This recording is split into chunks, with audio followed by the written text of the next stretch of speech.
Morning, everybody. Hello.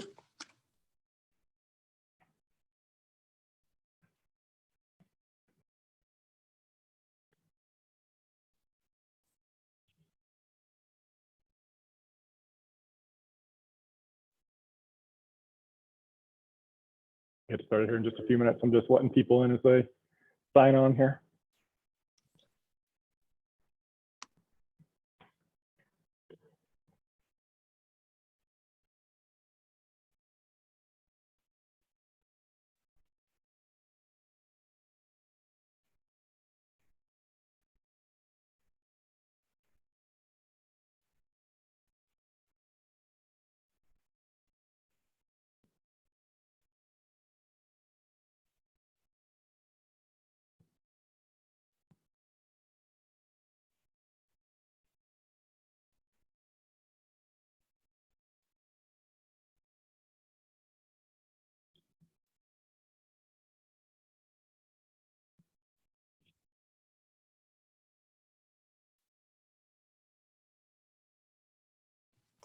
Hey, Matt, I have Yeah. a question Yeah, go for while it. we're waiting for others. So, I forget her name. She's from the food group who sent an invite for Wednesday evening, 6 to 8. Oh, yeah, Uh, Danielle. Yeah, Danielle. Yeah. So here is a question, because I know I wanted to sign up. I put in my request for 2 of the produce for the Big River Farm. And then for the one with Daniel, I was wondering, is there a minimum limit that's there? Or is it that, whatever we grow? Because I'm not very confident if I'll be able to grow all the crops, at at whatever level is required.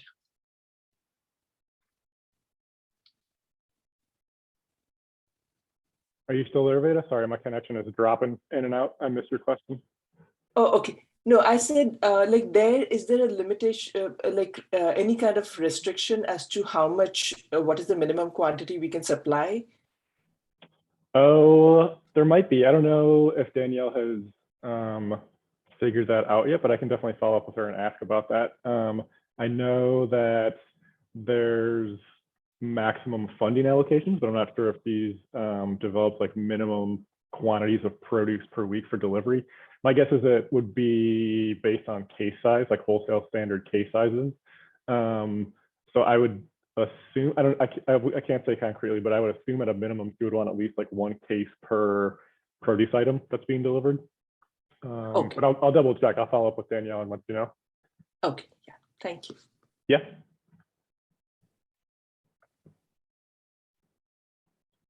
Yeah, apologies if I drop in and out. My internet connection is not great. That's okay. All right, well, let's get started. Thanks, everybody. Good morning. Thanks for coming. Looks like we got a good group of about 12 of us here this morning. I'll keep an eye out in case anybody shows up a few minutes late and let them in. Looks like Jess is taking attendance. Thanks, Jess. Yeah, so today we're talking about farmers markets, logistics, marketing, sales, everything that goes into figuring out like what makes sense for you for your business, what exists as far as farmers markets, and diving into some of the behind the scenes prep for getting ready for farmers markets. So we'll talk about some things like permits and fees and licenses that you might need. Talk a little bit about marketing and merchandising yourself, your business, and the produce or the value-added products that you're selling. Dive a little bit into different payment types you might be able to accept. And then if you're a land-based farmer at Big River Farms, we kind of operate and manage a collective farmers market group for you all, for farmers in the program, as another kind of foot in the door market opportunity as you're starting your farm and starting your business planning and your sales goals. So I'll talk a little bit more about that and what that looks like if you are farming at Big River Farms this year. Did you want to share anything just before we jump into the presentation? Okay, cool. I will share my screen and we can get started.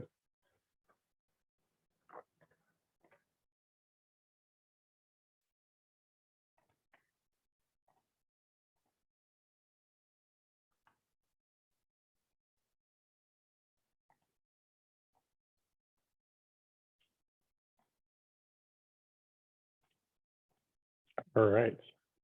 So like I said, we're talking all about farmers markets as a potential sales opportunity, a direct sales opportunity for you as a farmer. I thought we could do a little bit of an intro again, since we're all fairly new to each other and we're still meeting in this virtual land.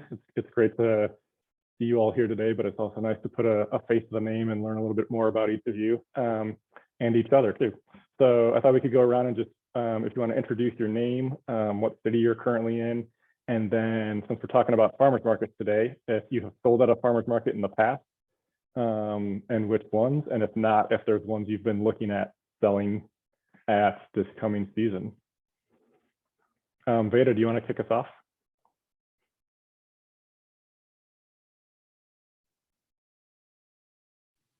Okay, my name is Veda Reddy, and I'm a first year, like this is the first year I'll be farming here. And okay, the plan is to just do the end-to-end process in a very small scale, so that to understand what are all the things that need to be planned for and dealt with. So yeah, so I'm not looking at, though I've been looking at which markets that are there, I haven't applied for any market. And my preference would be, like you had mentioned just now, that Big River Farm has a farmer's market, because that will help me, because this year is more about stabilizing production and making sure the production is steady and the quality is good. And end-to-end, whatever is needed for that, I'm able to make the right investments and set up everything that's needed. And but that's pretty much about it. I haven't sold at a farmer's market before. Great, thanks, Veda. Yeah, thank you. Yeah. Moses, do you want to introduce yourself? We're just going around and saying our name, the city we're in, and if you've sold at a farmer's market before, or if you're looking to this season. My name is Moses Momanyi. I am a farmer, maybe 15 years now. I started in 2009, and I was at Big River Farms in 2009 and 10. I currently have a 20-acre farm in Cambridge, and I sell at the Mill City Farmers Market and Kingfield Farmers Market, and plan to do the same next year. I mean, this year. Yeah, and then I also, mentor other African farmers on my farm and other places. Thank you. Awesome. Thanks, Moses. Thanks for joining us. I definitely have heard your name in relation to Big River Farms, but I don't think we've ever met. So good to meet you. Good to virtually meet you. Mm-hmm. Joy, are you there? Do you want to introduce yourself?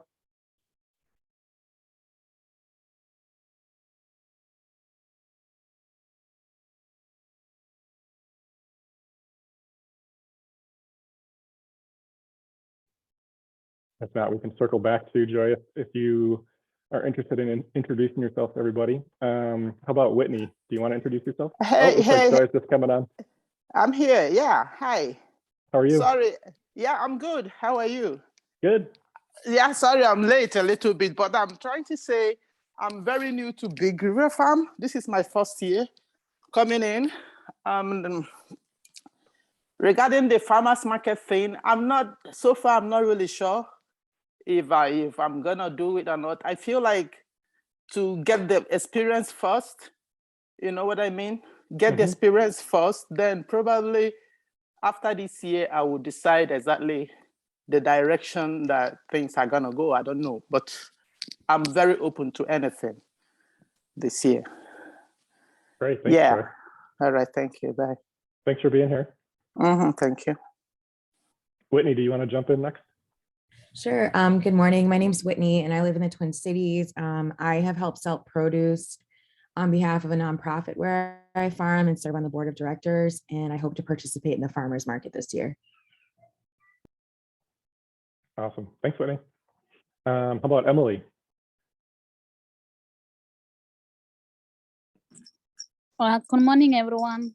My name is Emily. We live in Northfield. Actually, we haven't sold at the marketplace. This is our first time trying to do farming. We have just been doing gardening. Yeah. Great. Thanks, Emily. Thanks for being here. You're welcome. Dee, do you want to introduce yourself? Hi guys, my name is Dee. I farm at Big River Farm with my mom, Zoa. She'll talk about herself as well, but so for us, this will be our second year in the Big River Farms program. We have been farming for, almost our whole life, but this is our second year doing it commercially with Big River Farm. We are selling at Midtown, hoping to sell at Mill City, and also we have also sold at Kingfield as well too. So for those of you that are thinking about doing farmers market, I recommend just do it. Don't wait, because that's how you're gonna get the most experience, is just by doing it and then deciding how you like it the second year on and forth. So, yep, that's all. Great. Thanks, Dee. Thank Is your you. mom there? Is your mom Zua there, Dee? Does she want to say anything? Does she want to introduce herself? I think she's on by herself, but so nè có nhớ này có thả.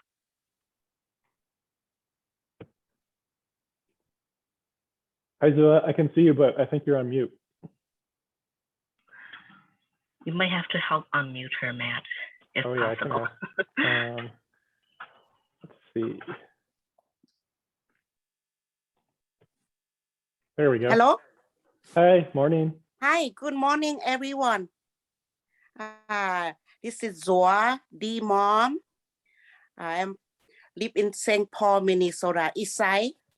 So we already have the farmer market 1 year, but this is second year. We're gonna try as we can. So I have been farmer for a long time, but just for family, not for sale. So this is my second year, so I will try to be the best too. Oh, I'm not gonna buy 2002 myself.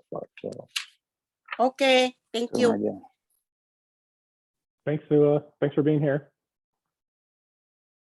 Josh, do you want to introduce yourself? Yeah, hi everyone. I'm Jess. I'm the program coordinator at Big River Farms.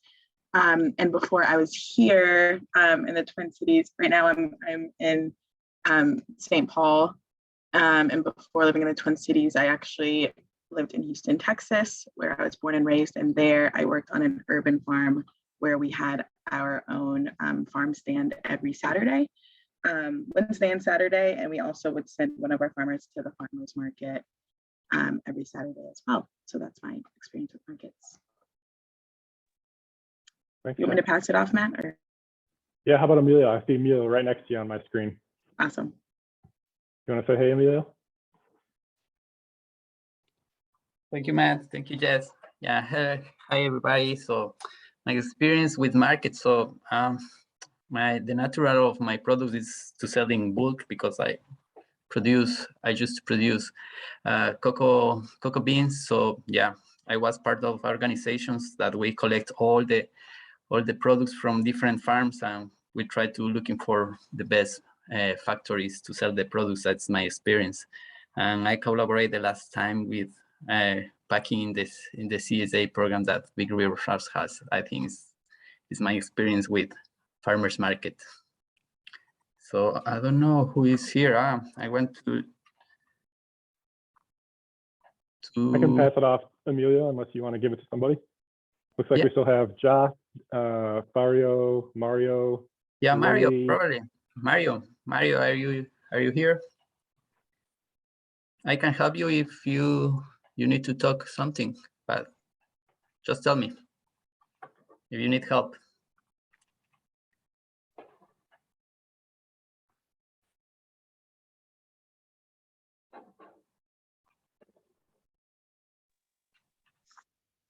Hi, this is Lily, Lily Moss. I live out in Carver, Minnesota, and I'm new in farming. I'm an emerging farmer. I want to say thanks to Moses Momanyi, who's been a mentor. It's just me and a few friends and trying to hang in there. It's our second year, and we've never been to the farmers market, but we're hoping to do so this year. Thank you. Great, thanks, Lily. Mario, are you there? Do you want to introduce yourself?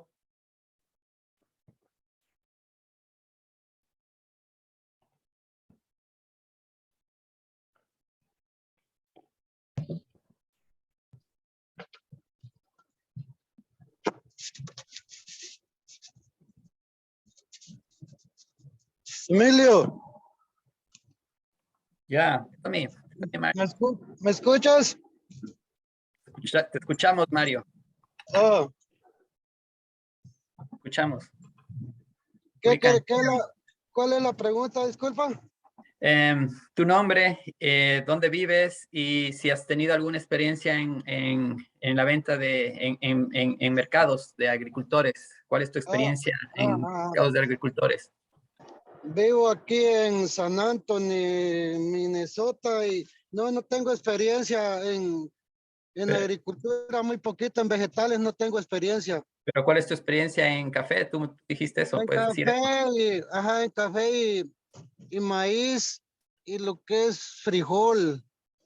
¿Cómo lo vendías? Casi no, el café sí, pero el maíz y era como para consumo nomás de la casa. Okay. Yeah. Yeah, Mario said that he's from St. Paul and he was experienced selling coffee, but also produce beans, but it's just for the consume.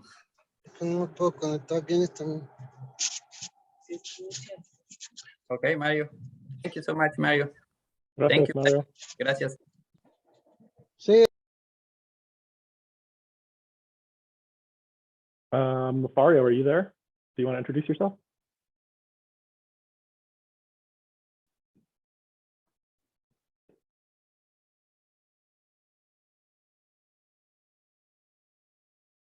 I think we also have Josh still and Joaquin Julia. Did you call my name? I'm sorry. Oh, yes, go ahead. Hi, Fario. Hi, gracias, Marios. I understand and I feel it because we do speak other language too. So thank you. Gracias. I am Fahir Khalif with Safi, and I've been farming with another location where my uncle is for the last few years, but I never sell directly in the farmer's market, but I did help out and did visit it, but looking forward to this year as our group Safi will be farming at Big River, and many thanks to the African immigrants as well with Clemo and Moses. Thank you. Thanks, Fario.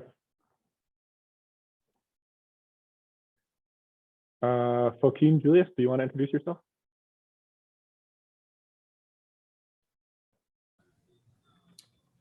Hi to everyone. My name is Rosie. Even though it's written there for Kim Julius, please can you change it? Oh, sure. Be grateful for that. And Yeah. I do live in North St. Paul. I'm pretty new in the program. I'm still learning and see how it goes. For now, I'm not sure I'm going to participate in the farmers market. Thank you. Thanks, Rosie. Welcome.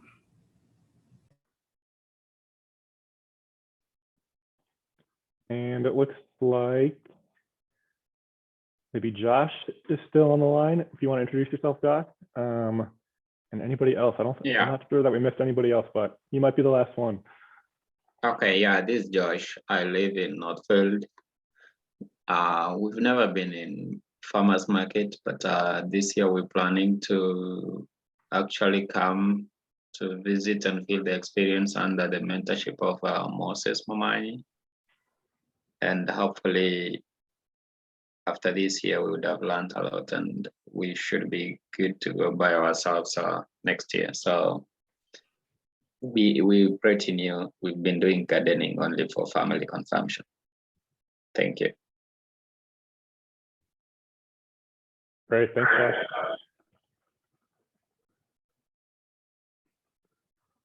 Did we miss anybody? Is there anyone else still that wants to introduce themselves before we jump into the presentation?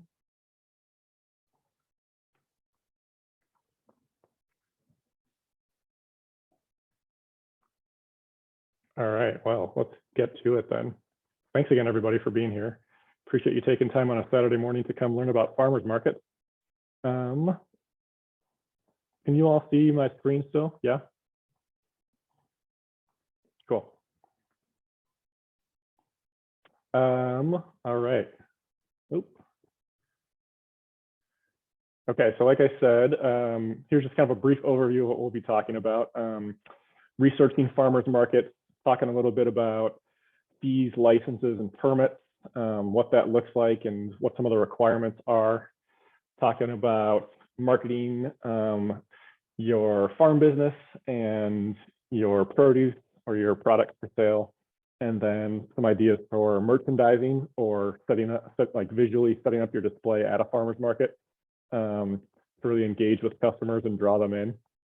We'll talk a little bit about payment types, and then the last two are specific to farmers with access to land at Big River Farms. Like I said, we have a farmers market group of farmers with land access at Big River Farms that can participate in a vendor permit that we apply for as the organization with the Kingfield Farmers Market in South Minneapolis. So I'll talk a little bit about some of what that looks like, and then materials that we supply, some collective use materials like tents and tables, and some sales reporting that goes into tracking all of that if you're interested in participating.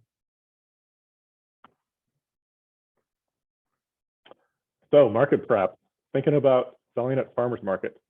The first thing I would say is really research what exists, what's out there. Where do farmers markets take place, either around where you farm or maybe around where you live, and what makes sense like geographically for where you're looking to sell. Maybe it's connected to a school or a religious institution that you're a part of. Maybe it's connected to the community you live in. So give some thought to where you want to sell and what that connection to either the community is or to the audience that you're trying to reach, and the customers that you want to sell to. So there's two great resources right here at the top. I'll try and put these in the chat box so that you can access them. But if not, don't worry about it. I'll also email out some information after this session. I'll probably send a bunch of resources and links and resource documents to our education specialist, Becca, and she'll send out a follow-up email early next week. So if you're not able to access these links now, look for them in an email early next week. So yeah, the first one there is the Minnesota Grown Farmers Market Directory. It's an online digital resource that keeps track of all the different farmers markets throughout the state. So that's a really good resource for doing some research and seeing what exists and where you might want to apply as a farmer, as a vendor at a farmer's market. There's also an organization called the Minnesota Farmers Market Association, and they have a directory of farmers markets throughout the state too. So that's another great resource for looking things up. And finally, this isn't on here, but I'll say we as Big River Farms have kind of a spreadsheet with farmers markets throughout. I think it's mostly focused on the counties in the Twin Cities, the 7 counties around the cities. So like Ramsey County, Hennepin County, Washington County, where the farm is, out in Marina, St. Croix, Dakota, kind of those main 7 counties that make up the Twin Cities area. So I can send that out as a resource as well if you want to see that. And it has links to different farmers markets with the days that they typically run and the hours that they're open, just to give you some more context and background ideas for what makes the most sense for you if you want to sell at a farmer's market this year. Knowing the application deadlines is huge. So even though a lot of these farmers markets take place during the growing season, right, from like May, June through October, there's a few winter farmers markets too that are open from like November through March or April. but the application process to apply to be a farmer or a vendor at them is usually months in advance, as they're kind of doing their prep behind the scenes and trying to work with vendors and get everything lined up before the market season really launches to the public for sales. So a lot of farmers markets have kind of open calls for applications from you all as farmers or as vendors in the beginning of the year. So right now is a great time to start looking at what farmer markets exist and where you might want to apply, and then looking for those applications if you're interested in selling independently and getting a vendor permit to sell at a farmer's market. So a lot of them for the growing season, a lot of those farmers market vendor applications are available in January and February, and a lot of them have deadlines to apply in the first 3 months of the year, from about January through March. So for example, the Kingfield Farmers Market in South Minneapolis that I mentioned, I think they either just recently or might be about to launch their application process. It's pretty soon if it hasn't happened already. So like I said, Big River Farms will be applying to that farmers market as an organization. But yeah, just do some digging online and see what exists. Like I said, I'll send those links to Becca and she can email them out to you early next week, along with that spreadsheet I mentioned that we have with all the farmers market information in it. So after you do some research and figure out like where do you want to sell, what farmers market makes the most sense, you can start digging into some of the requirements that they ask of farmers and vendors.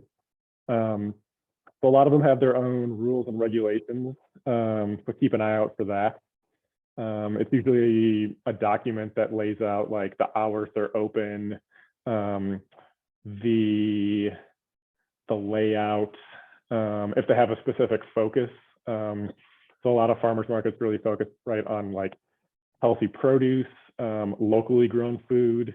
There's a few farmers markets that maybe have a different focus on like crafts and goods or services. So just keep an eye out for when you're doing your research, like what type of farmers market you might want to sell at and what makes the most sense for your farm too. A lot of farmers markets have started kind of diversifying the type of vendors who sell at their market. So for example, like I mentioned, like the Kingfield Farmers Market in South Minneapolis is kind of a mix of farmers who grow fresh produce. They have a few kind of value-added producers who might just be selling things that they've created from produce that they either grow themselves or source from local farmers. So for example, there might be people selling canned goods or fermented things that they've made. There might be a few vendors who sell like t-shirts or hats and scarves and things that they've knitted, photographs or paintings. So it's kind of a broad range of different types of vendors in addition to farmers. So just something to think about too, as far as where you want to sell and thinking about what the typical customer base might be at that market, to really play to your strengths as a farmer and the type of food or products that you're offering, to try and think about that as you're doing research for where you might want to sell. So some of that might be in the rules and regulations documents that farmers markets have, just laying out their focus and what types of farmers or vendors they're searching for. I will say too that a lot of really well-established farmers markets that are larger and have been around for a while are a good opportunity, but also might be trickier to get into as you're just starting out as a farmer, or as you're just starting out as an established farmer who's trying to get into a farmer's market for the first time. So one option is searching for farmers markets that are smaller or newer, that are just launching and are looking for new vendors because they haven't been around for a long time. That's a really great opportunity to kind of get your foot in the door and work with them as a partner, as a farmer. So think about that as you're doing your research. And there was another point I had related to that, but I just forgot what it was. I'll come back to it if it pops into my head. But as far as fees and licenses and permits go, kind kind of the big one that a lot of farmers markets ask for is liability insurance from vendors. And that Minnesota Farmers Market Association group I mentioned earlier offers an insurance policy program for farming organizations and independent individual farmers as well. And I can send that link out after the class. But take a look at that if you don't have liability insurance for your farm or your farm business and you're interested in selling at farmers markets. I think it's fairly affordable. I can't remember the price off the top of my head, but it covers any farmers market in Minnesota or Wisconsin, which is cool. So I'll send that link and take a look at it and let me know if you have any questions. That's kind of the big one though, that I think a lot of farmers markets require is that insurance component for your business. The next thing on there is a Minnesota Department of Revenue requirement for you as a farmer, as a business selling at farmers markets. And that's pretty straightforward. It doesn't cost anything. It's just a form you have to fill out and submit to the Department of Revenue. It's called an ST19 form, and it's mostly for tax purposes. I have an example of it that I can show you here.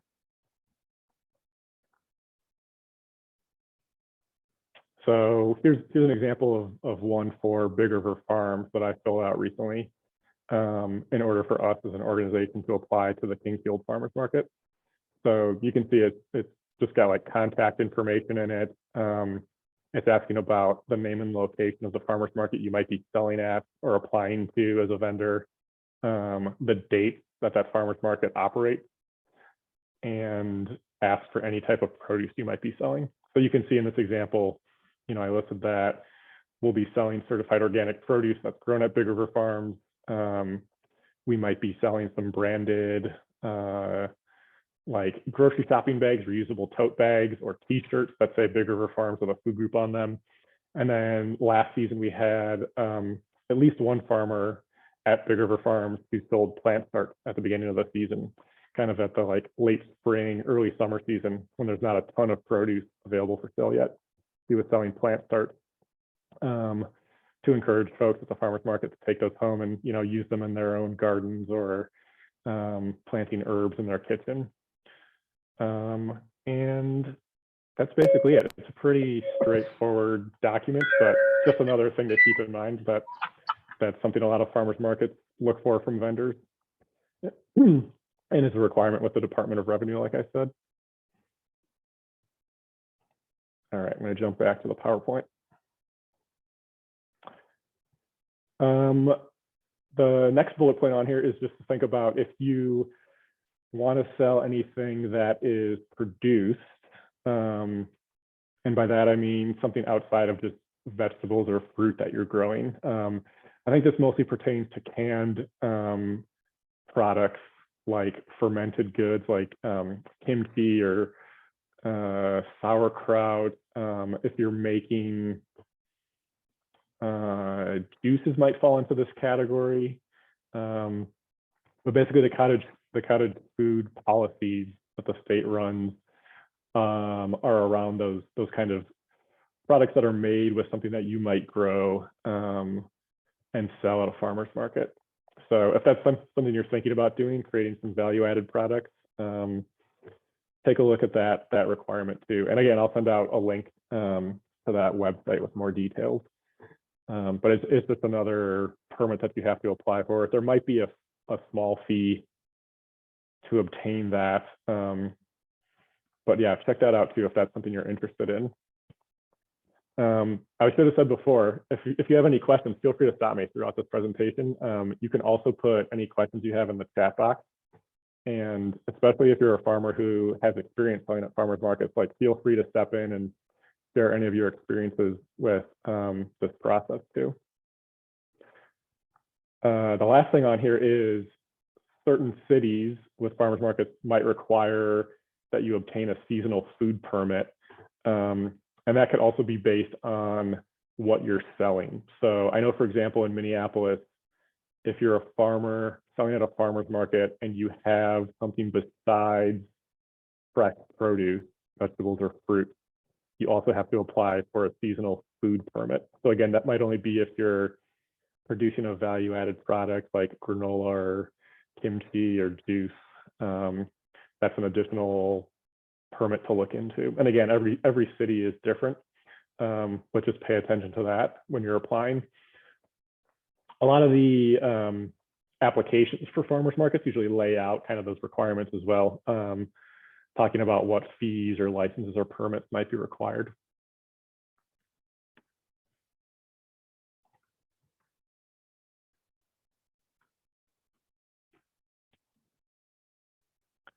All right, so after you go through those processes of doing the research, figuring out where you might want to sell, kind of identifying who you're looking to sell to, and going through the application process and figuring out all the licenses and permits and fees.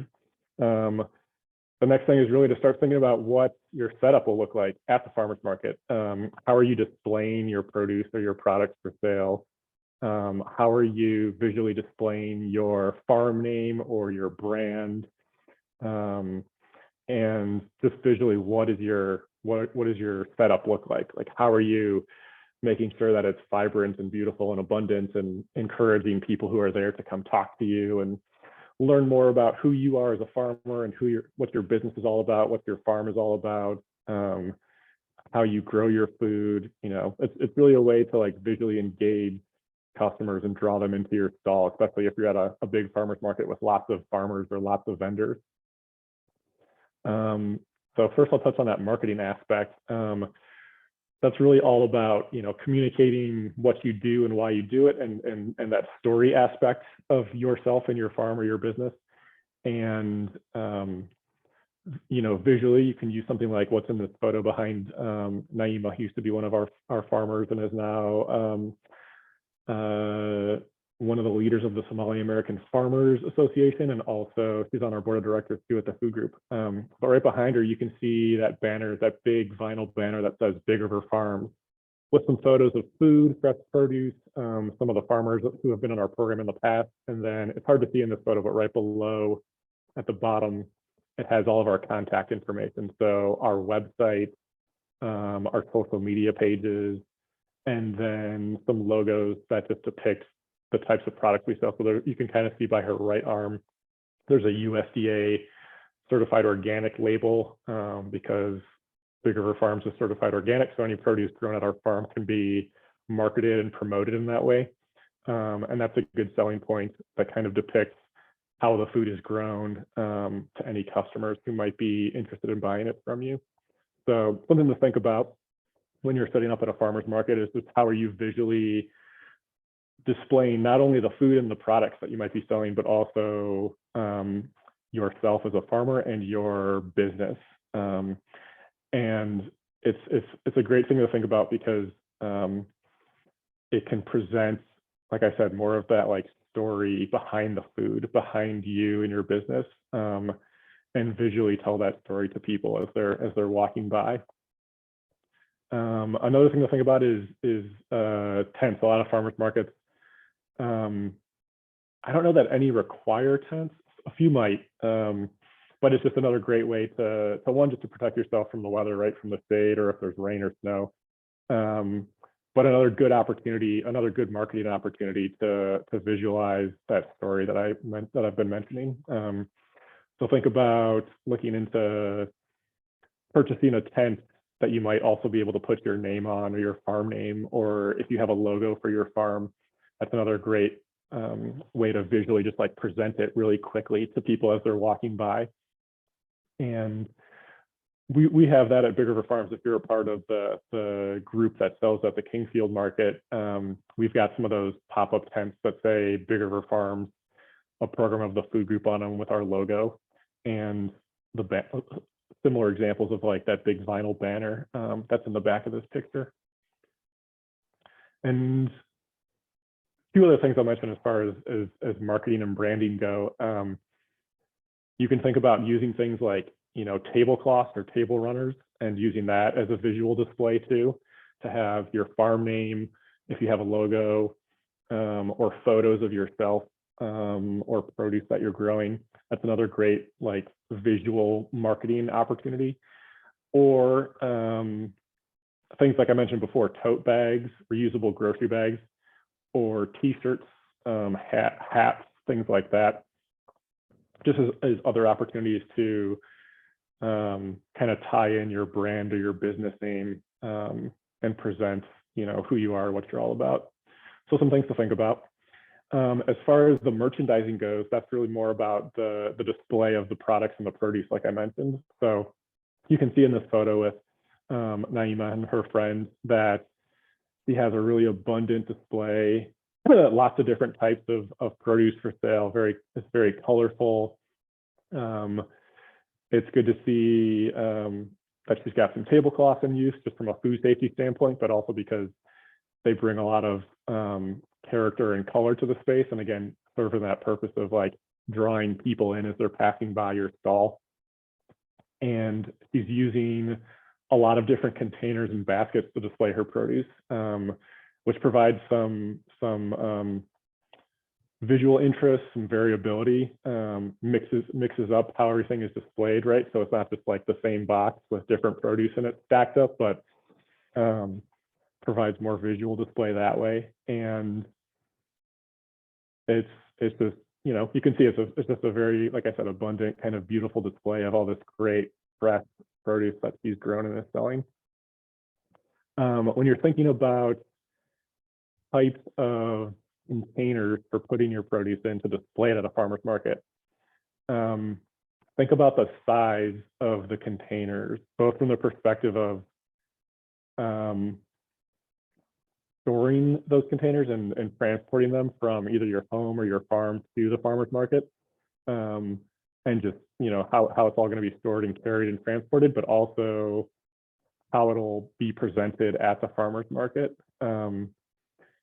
And I partially say that from the perspective of, think about how much produce you have to display or that you're selling, and what makes the most sense for displaying it. So you can see in this photo at the bottom, she's got a whole bunch of chard, and it's larger, it takes up a lot of space, so it's just visually displayed in kind of this stack on the table on top of the tablecloth. Whereas something smaller like snap peas or green beans or cherry tomatoes, you might not have as much of. It might not visually be such a big display. So maybe you display those in smaller containers, like clamshells or pint containers, and create that like visual sense of abundance, but in smaller containers that people can just pick up and pay for. So give some thought to what that looks like based on the type of veggies or fruit that you might be selling. And again, just how you can create that like visual sense of abundance, because that's really what draws people in, is the variety, the colors, and the perception of lots of options and lots of produce, if that makes sense. It's kind of a psychological thing. Like if you have something smaller, like I mentioned, like grape tomatoes or green beans, you could have like a big basket with all of those things if you have a lot of them for sale. But as you're selling down your inventory throughout the day at the farmer's market, as you have less and less, maybe it makes sense to take what's left from the big basket, if it's looking kind of sparse, and put it into smaller containers, so that it still looks like there's a lot, even though you've sold a whole bunch already. So some things to think about as you're starting to plan for what your display looks like at the farmer's market, and thinking about what types of produce you're selling and how you want that to look.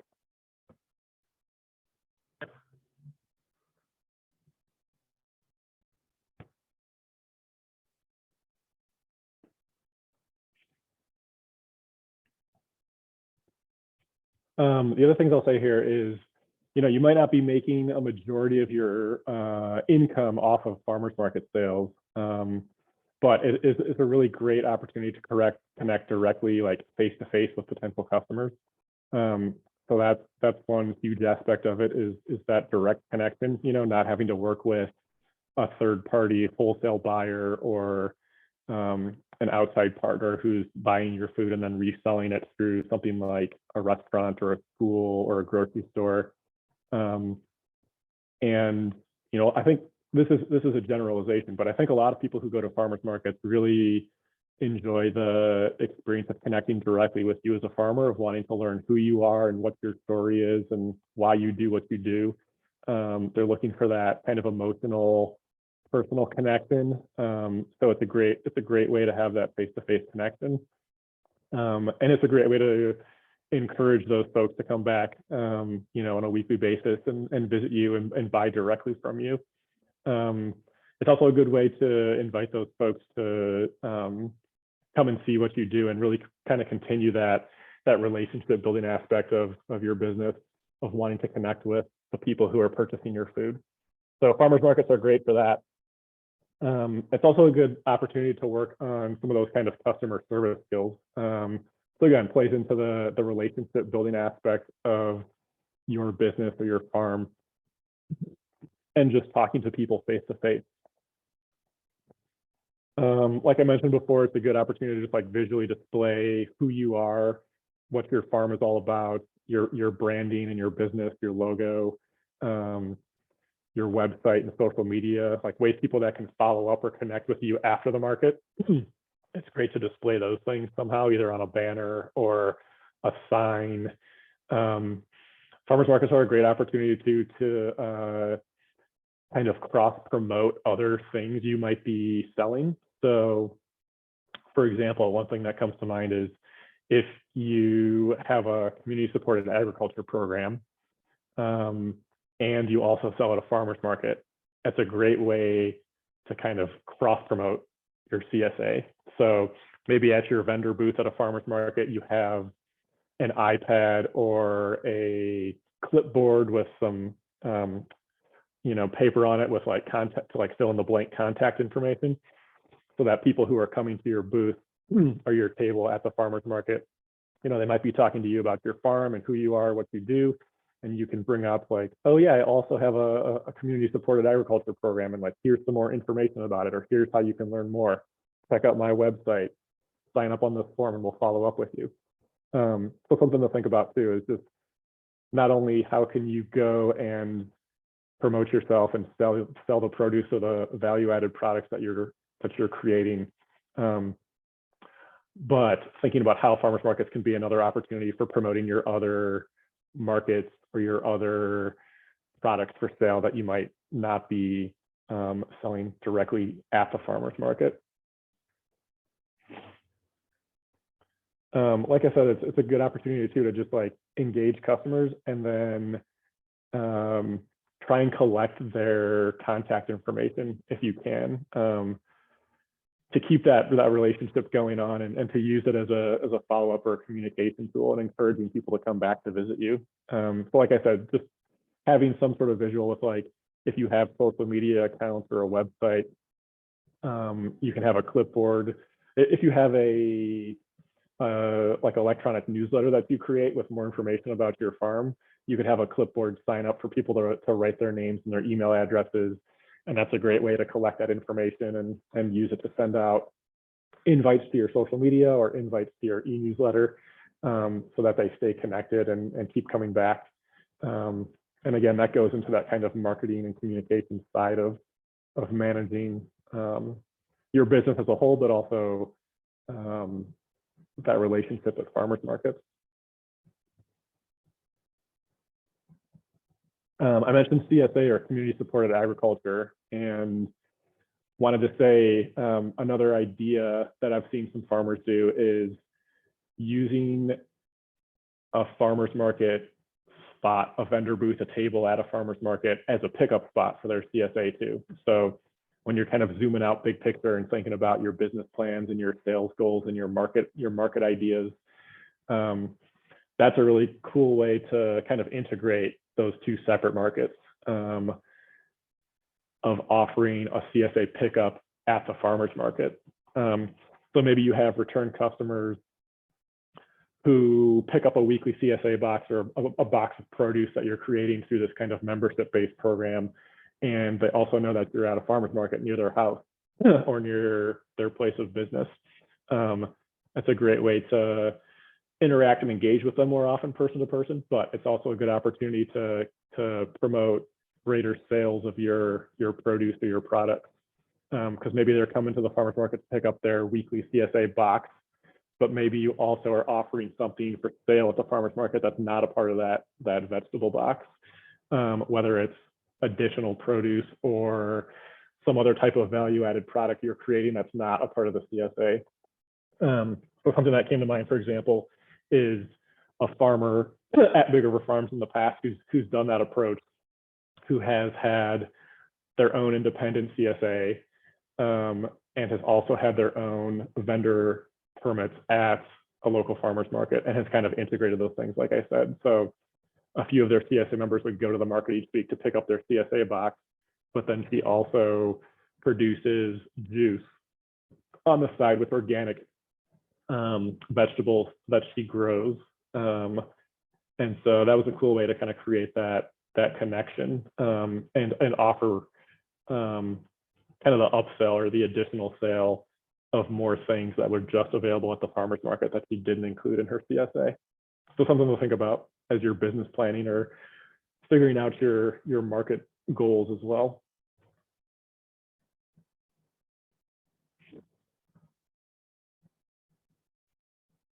One thing I should mention too, as far as merchandising goes, is it's really important to think about not only how you're setting up your table, how you're displaying your produce, and how you're like visually just displaying your farm name and your brand, but also price. Price is a huge visual that you should think about too at farmers markets. So that can look like individual kind of price tags that you're putting on different baskets or containers of produce that you're selling. Or you could think about getting a chalkboard or a whiteboard, either like a tabletop kind of smaller sign, or there's larger kind of sidewalk sign, like they're kind of like triangular shapes and have like a sign on each side that you could get and put up that's larger in front of the tables where you're selling produce. And then either write in marker or chalk, depending on what type you're using, what's for sale that day and the price of each bunch or each pound or pint, so that it's really visually clear to people who are passing by what the price is and what you have available for sale. I think a lot of farmers markets encourage that too. I don't know that there's requirements for that when you sign up, but it's a great way to, again, just visually display what you have available and what the prices are, so that people walking by kind of get that quick snapshot as they're thinking about what they might want to buy. I know I mentioned color a few times, something to think about from both the marketing and branding perspective and also from the merchandising perspective. So like I said before, like you can see in this photo that Naima has these like beautiful tablecloths with floral prints on them. The produce is really colorful and bright, and the sign behind her is really colorful and bright. So think about, you know, how you're visually displaying everything from that perspective too, because in addition to kind of the abundance idea, think about like the bright colors that you're using and how that might encourage people to come and draw in people, just visually, how people might like perceive that when they're walking by.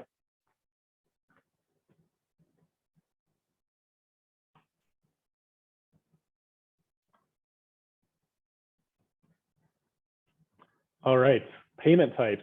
There's many payment types you can accept at a lot of farmers markets. I would say check when you apply. I feel like a lot of the applications or the farmers markets rules and regulations documents usually lay out what types of payments they accept or encourage vendors to accept at their farmers markets. So check those things first. But I think a lot of them encourage multiple payment options, both as a benefit to the people who are shopping there and as a benefit to you as a farmer or a vendor, just to provide a diverse array of ways that you can accept payment from customers. So the first ones on there are cash and checks. You have the ability as a farmer and as a business owner to accept those things. Credit cards is the next one, and two things to think about from that perspective is whether you want to manage the processing of credit cards yourself as an individual farmer and as a vendor, or if you want to accept credit cards as a payment, but maybe you don't have the hardware or the resources to accept credit card payments yourself. So a lot of farmers markets might have something like an information booth that's shown in this graphic here on the right, which is usually managed by either volunteers or other farmers, or a lot of farmers markets, especially ones that are more established, have a farmers market manager or might even have some paid staff that helps manage everything. And typically those information booths are a place where customers can go and just learn more about the farmers market, learn more about the farmers and the vendors who are there, make a donation to support the farmers market, to kind of support the management of the farmers market. But the big thing is associated with the credit cards is that those information booths will oftentimes have either a credit card processing machine, like that photo to the right of the information, that little graphic to the right of the information booth, or they might have a program in place where customers who come can kind of pre-purchase tokens or market bucks, which I'll talk about in a second, with a credit card, and then use those items to purchase food directly from you. So, for example, the market tokens, which is a little bit further down on the list here on the left, plays into that. And that idea is customers go to the info booth, say they want to spend $20 at the farmer's market that day. They'll be able to use the credit card machine that the farmer's market coordinators or managers have and get $20 in tokens in exchange, and then stop at the farmer's market with you and other farmers and use those tokens as a form of payment. So something to think about when you're collecting payment from anybody at your stall, that might be an option at the farmer's market where you are. And if it is, there's usually a reporting process afterwards between you and whoever's managing the farmer's market, where you will provide them the tokens that you received, and there might be some sort of like slip of paper or report form you might have to fill out to document how much you received. And then the farmer's market staff or manager will reimburse you afterwards and make sure that you're getting paid for those tokens. So that's kind of the idea behind that it kind of incorporates credit cards and another form of payment and reimbursement if you don't have the hardware to accept credit card payments yourself. Another option that plays into credit cards is thinking about using something like Square, which is an app you can use on like a smartphone or an iPad. I think they probably have a web browser version too that you could use on like a laptop if you had access to one and you brought that to a farmer's market. And then it also includes the hardware, the physical item like that credit card machine that you can connect to a smartphone or an iPad or a laptop that people can use to swipe their credit cards through when they come to your booth. So look into that. I'll send out more information about that and some links after class as well. But another option that gives you more of the agency and more of the power to just accept credit cards directly from customers who are shopping there, who might not want to pay with cash or checks. I will say that Big River Farms has a Square account, and we have some of that hardware too. So if you're a part of the group of folks who's growing at Big River Farms and wants to be a part of our farmers market group at Kingfield, that'll be an option that we can provide too. So you don't have to worry about purchasing your own unless you want to. But that's a resource we can provide, and then you can use that to accept credit card payments. The The next thing on here is SNAP and EBT. So those are both government assistance programs, typically geared towards lower income folks who might need additional assistance purchasing healthy food. And the Market Bucks is associated with that. So folks who receive government assistance, there's a lot of farmers markets that have programs specifically geared towards providing additional resources to folks who might be using those benefits to give them additional kind of subsidized money to purchase more food from you as a farmer. So for example, a lot of farmers markets might offer people using SNAP or EBT benefits an additional $10 if they spend $10 in those benefits at the market. So again, that second graphic to the right there with the credit card machine, you can see it says swipe your EBT card and spend $10.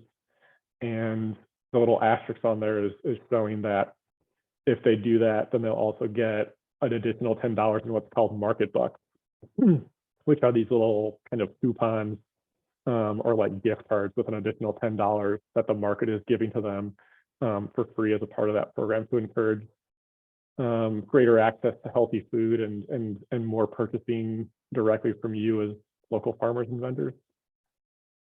So keep an eye out for that you might be receiving some Market Bucks from folks. And again, I think that follows a similar model of you could accept those at your vendor booth, and then afterwards you would follow up with either the manager at the market or staff who might be working there to get reimbursed and make sure you're getting paid that money as well.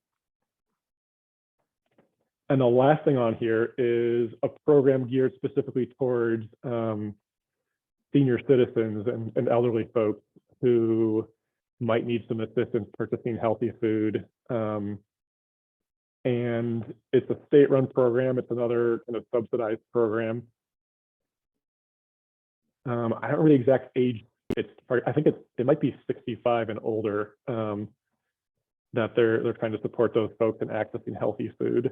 And provide, again, just financial assistance.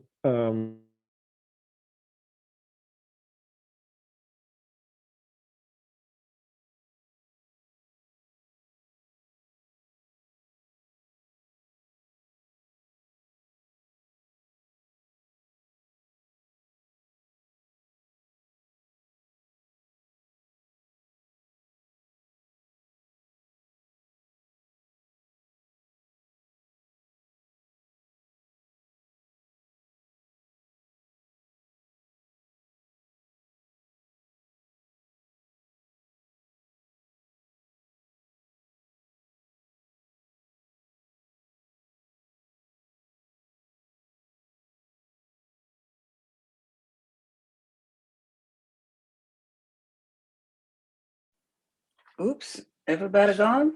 Oh, he's gone. What happened? I think something happened with the math computer. Okay, that makes sense.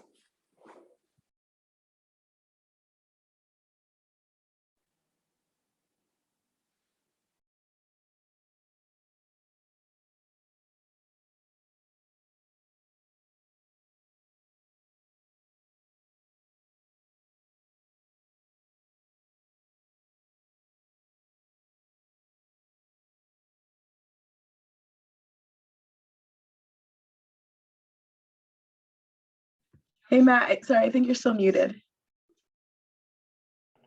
Thanks, Jess. Yeah, sorry, I was saying my internet connection just dropped, so I got kicked off for a second. I'm not sure where it stopped recording. Do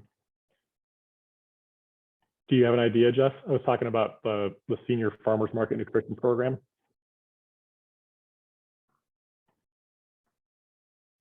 I just want to make sure that anything I covered didn't get missed by mistake because my connection fell.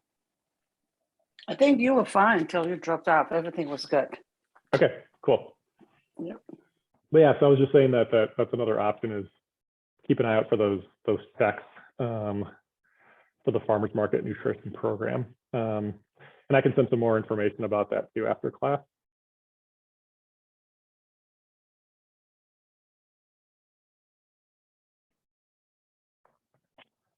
And finally, I wanted to talk about, like I said, we have a farmers market group that we support and provide as a market option for farmers at Big River Farms who are growing there. And like I said, we apply as Big River Farms to the Kingfield Farmers Market in South Minneapolis as the organization, as Big River Farms and the food group. And we have a fairly good relationship with them and have sold there. Farmers in our program have sold there for many years. I sold there a couple years ago on behalf of some farmers. So it's a good opportunity, especially as you're starting off. If you don't want to apply as an independent farmer, that's a great way to kind of learn the ropes as you go and be a part of a group of other farmers who are doing that too, so that you can work collectively and cooperatively with each other, and don't have to sell your food for the entire season for 4 to 5 months, but can kind of pick and choose maybe 4 to 5 times throughout that 5 months to go and set up at the farmers market to sell your produce. I was thinking about that earlier when I mentioned applying to farmers markets and how it can be tricky if you're not a well-established farmer to kind of get your foot in the door and get that initial vendor permit accepted. It's a great opportunity to tap into the existing resources of Big River Farms and be a part of that group, since we have a good relationship and a potential connection already to this specific market. It's fairly likely that we'll get a permit again, and then using that as a jumping off point. I think I shouldn't say a lot, but I think some more established, larger farmers markets might require references from you as a farmer when you apply to be a vendor. So if you're a part of the Kingfield Farmers Market group at Big River Farms, you can use that as a reference for the future if you want to apply as an independent farmer for your own vendor permits at other farmers markets. If they ask for that, you can say, oh yeah, I have this experience, I've sold for this many years at the Kingfield Farmers Market, and here's some references of staff at Big River Farms, or references of the market manager or the staff that maintain and manage the Kingfield Farmers Market. So something to think about too as you're digging into farmers market applications and some of the requirements that they have and how easy or difficult it is to get those vendor permits accepted after you apply. I mentioned materials that we provide at Big River Farms for farmers markets. We have kind of a little tool shed supply building right across the main road once you come into the farm, across from the office building. And that's where we keep a majority of our farmers market supplies. So I mentioned we have those kind of branded pop-up tents. We have folding tables, some tablecloths. We have tabletop scales, if you want to bring those and sell things by like a half pound or by the pound. You can bring those and use those. We also have some of those like baskets and containers and like wicker baskets or trays that you can use to display produce. What else do we have? I think we also have some like brown paper bags and just materials for transporting and displaying produce for veggies. But we can go over that more, like hopefully in person when we're at the farm this spring. But just wanted to mention that we do have some of those supplies. So especially if you're in your first year of the program, or you're just getting started thinking about what markets you want to sell to, or what your sales goals and your business plans are, you don't have to worry right away about purchasing all the materials you might need to sell at a farmer's market. We also have a checkout log. So it's kind of like a clipboard that hangs on the wall next to all those farmers market supplies, with spots to just put in your name and date and like when you're checking out supplies so that we can keep track of them all. especially if somebody else is looking for materials for the farmer's market to know who might have used it last. So keep an eye out for that. And again, we'll talk about more about that in person this spring, once we all actually get to be out of the farm together. And finally, sales reporting.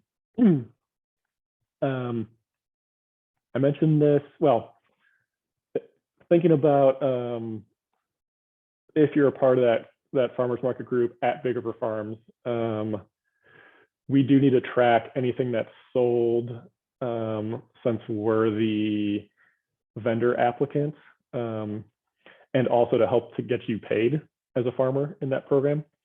So I want to share an example of what that sales report form looks like, and just go over it real quick.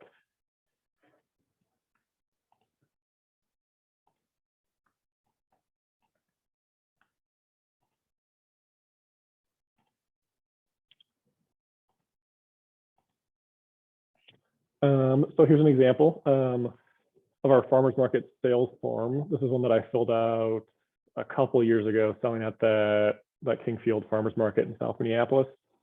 So you can see at the top, it just shows like it's tracking down. It's recording how much you've received in payment from different forms. So you can see there's like a cash line, how much you might have received in credit card payment, and then that total amount received by you. Down below, it has the breakdown of all those additional payment types. So EBT or SNAP benefits, the market bucks that I mentioned, tokens from the market. The difference here between market tokens and EBT tokens is they might look similar, but slightly different. They're usually like little wooden or plastic token or tokens, like coin-shaped tokens. And the EBT ones are specifically for folks using EBT benefits when they swipe their EBT card at the information booth, and the market tokens are ones that are just associated with credit cards. Keep an eye out for those, that like subtle difference between the two of those. I don't think we've offered these recently, but in the past, Big River Farms also had gift certificates and coupons. So keep an eye out for that. I don't think it'll happen this year, but it might be a thing. And then that last one on there is the senior program with the checks, with the paper checks that I mentioned. So like I said, it's important to track all this,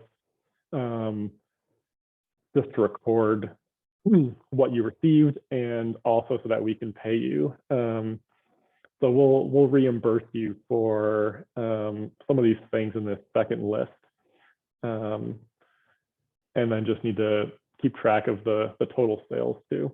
So we can go over this more in person at the farm, like I said, in the spring too, especially with folks who are interested in being a part of that group.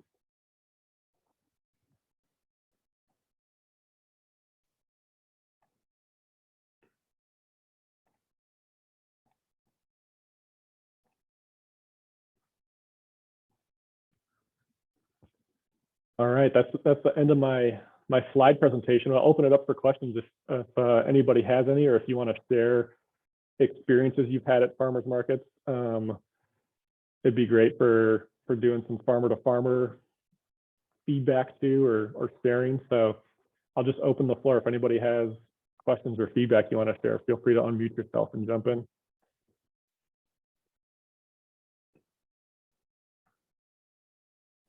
So Matt, this is Fahil. I was thinking about if the new farmers like ourselves, is still looking for, like you said earlier, like registering and all of that stuff for the farmers market, that you can farm through Big River Farm. As I'm thinking of that, you dropped out, you come back in, and you picked my question, and you just answered everything.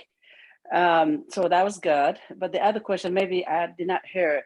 So the when the farmer sells through the Big River Farm at the farmers market, will the Big River charge a percentage of the sales that new farmers do? If you can talk about a little bit of that. Thank you. Oh, sure. Yeah. Thanks, Mario. Good question. Yeah, so we manage more of just like the administrative side of things, right? Like, so applying for that vendor permit as the organization and providing those resources, like I mentioned, like those materials you can use, the tents and the tables and those kinds of things. But it's really presented as an opportunity for you as a farmer to have that market access and to make that money. So in answer to your question, we don't take any like percentage or cut of what you would sell as a farmer at the Kingfield Farmers Market if you're participating in that program. You would make 100% of that money, unless, I should say, because it is kind of an aggregated group of folks, right? Like, so last year we had 6 farmers at Big River Farms who are participating in that farmers market group. And it's a cooperative way to work together and sell other farmers' produce too. So maybe you don't have a ton of produce to sell the week that you're signed up to attend the farmers market. So you could reach out to other farmers at Big River Farms and sell their produce at the farm under our Big River Farms name. And we have there's a cut there that's involved. So like if you're selling your own produce or anything that you grow, you get 100% of that money. Big River Farms never takes a cut of anything. If you're selling produce grown by another Big River Farms farmer, I think the way that it was set up the past 2 years was that it was a 30-70 split, I want to say. So you would keep 30% of what you sold of their produce and they would get the other 70%. But we can revisit that and dig into it deeper in the spring as well. So that's the only instance where there might be some money crossing hands, but that's all kind of managed by you all as the farmers. But we can talk about what that process looks like too. Yeah, thank you. Yeah, you're welcome.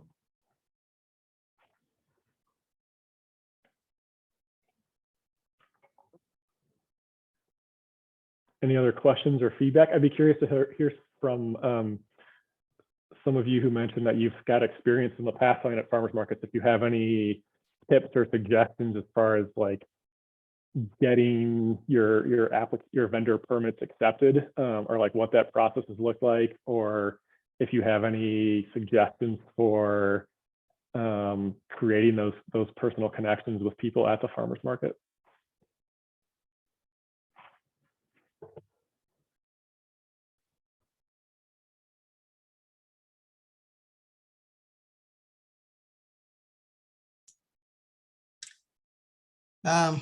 I'll go first.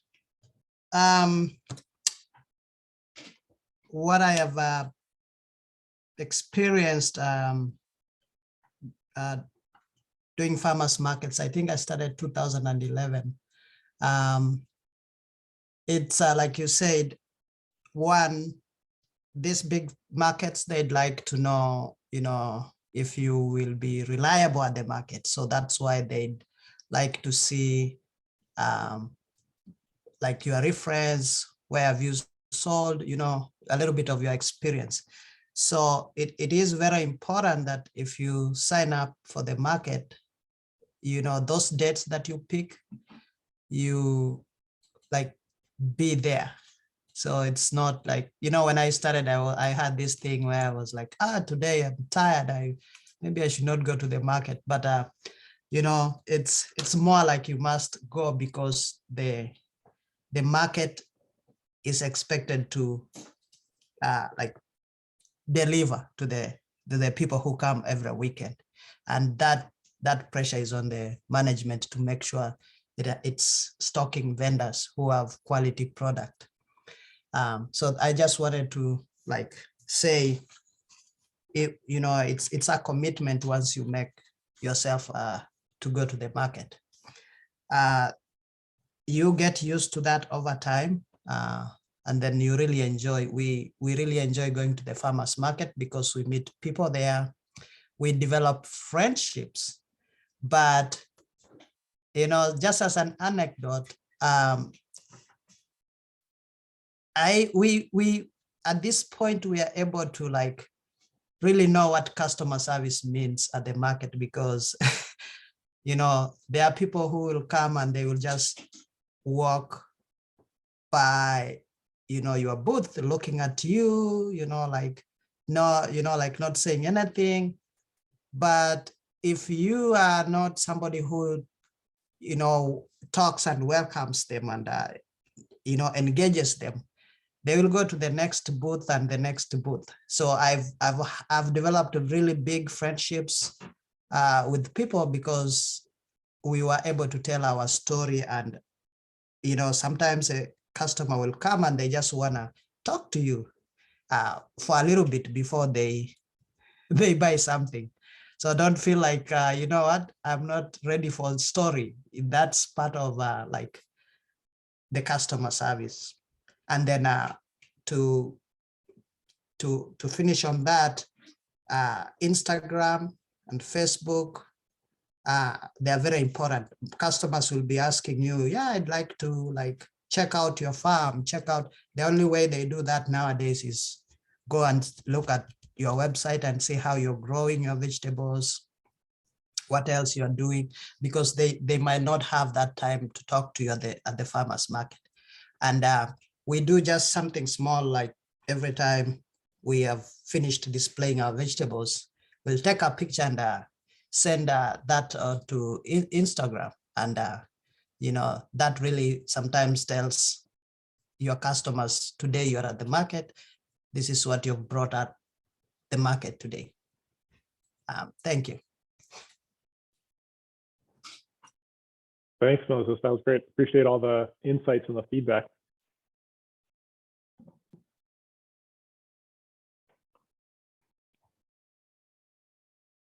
Any other questions that people have, or experiences or stories you'd like to share if you sold at a farmer's market?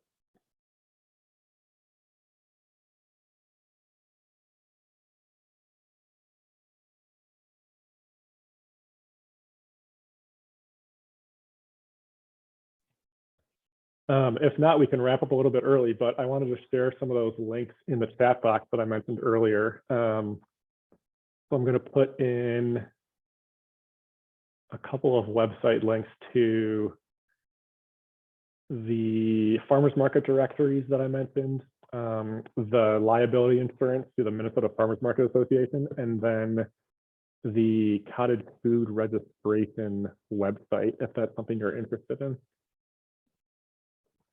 So there's little links in the chat box, and I can, like I said, I can shoot those to our education manager, Becca, so that when she sends out her reminder or her follow-up email on Monday with the presentation slides and some of those other resources, that those will be included too.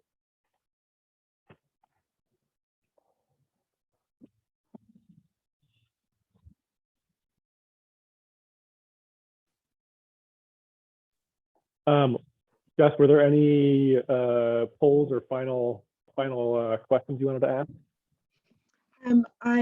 I do have some poll questions. Are you able to make me the co-host so I can get those up for y'all pretty quickly? Yeah, for sure. Give me 2 seconds. Thank you. Okay, you should have access to it now. Awesome. Okay, give me 1 second.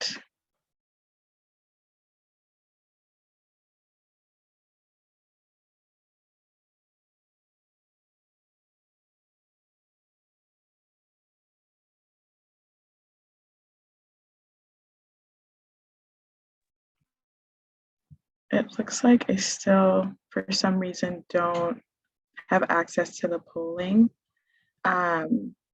So since we don't have a poll, I think just most importantly, if any of you feel like you are going to need some more help with navigating farmers markets in the future or during this season, please reach out to Matt with any questions or in whatever capacity you feel like you're going to need some support.